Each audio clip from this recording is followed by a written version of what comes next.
د فوټبال د نړیوال جام امنیت ټیټ دی. دا سیالۍ په امریکا کې کیږي او یو سیال یې د ایران ملي ټیم دی. د امنیتي اړخ نه دا نړیوال جام ډیر خطرناک دی ځکه امریکا پکې د امنیت دپاره مصنوعي هوش کاروي او دا مصنوعي هوش به ستاسو هر حرکت تعقیبوي. ستاسو چهره به پیژني، ستاسو ګوتې به پیژني، امنیتي کمرې به تاسو څاري او په هغه سیمه کې چې لوبې ترسره کیږي درون او الوتکو ته به اصلا اجازه نه وي.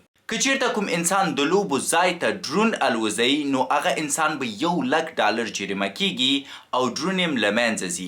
یوازې دا نه، که چیرته تاسو د لوبو د لیدو لپاره ځئ د بوتلونو نیولې تر ډول ډمپکه پورې دننه میدان ته د هغو د وړلو اجازه نه لرئ. مطلب ورته به ناست وئ. دوه نور هیوادونه هم دي چې په هغې کې هم ځینې لوبې ترسره کیږي. کاناډا حتی جنګي الوتکې آماده کړي تر څو د دې لوبو امنیت ونیسي او مکسیکو بیا 1,00,000 سرتیري تیار سوی درولي تر څو د دې نړیوالو لوبو امنیت ونیسي. نو تاسو څه فکر کوئ چې دا نړیوال جام به د نړۍ تر ټولو با امنه نړیوال جام یا تر ټولو خطرناک؟